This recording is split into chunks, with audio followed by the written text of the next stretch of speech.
Karibu kwenye channel yetu ya YouTube, Manachao Ma Story. Hapa utapata simulizi nzuri na za kusisimua zaidi. Ili uwe wa kwanza kupata simulizi zetu mpya, tafadhali subscribe, like, comment na kushare video zetu. Asante kwa sapoti yako.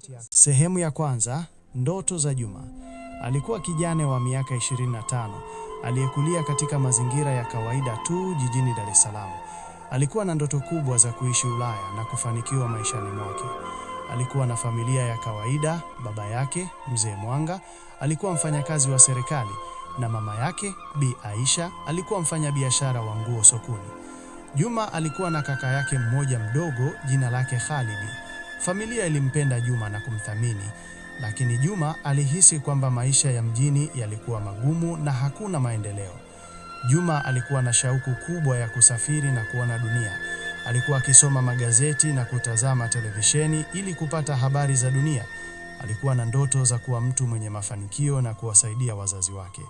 Siku moja, Juma alipata wazo la kuiba pesa kwa baba yake. Alifikiri kwamba angeweza kupata pesa nyingi na kwenda Ulaya kuanza maisha mapya. Alipoona baba yake anaweka pesa nyingi nyumbani, alijua kwamba angeweza kuzichukua na kuegesha ndoto zake. Juma alianza kutafuta njia za kuiba pesa kwa baba yake bila ya yeye kugundua. Alisubiri mpaka usiku, akijua kwamba baba yake angelala usingizi mzito. Juma alijua kwamba kitendo hicho kilikuwa kibaya, lakini alijipa uhakika kwamba angefanya kwa ajili ya ndoto zake. Usiku uliofuata, Juma alinyemelea chumbani kwa wazazi wake. Alisikia baba yake akikohoa na kusubiri mpaka alipolala usingizi. Haraka, Juma alichukua pochi ya baba yake na kutoa pesa nyingi. Alipokuwa akiondoka, alisikia baba yake akishtuka usingizini. "Wewe nani?" baba yake aliuliza kwa sauti ya usingizi. Juma alishtuka na kutoka mbio chumbani kwake. Juma alifungasha nguo zake haraka na kujiandaa kuondoka nyumbani. Alikuwa na wasiwasi na hofu.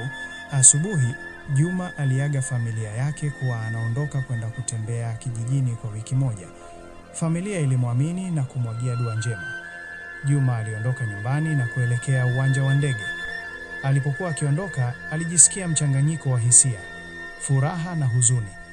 Juma alijua kwamba angewaacha wazazi wake na kaka yake nyuma, lakini alijipa uhakika kwamba angewarudishia maisha bora.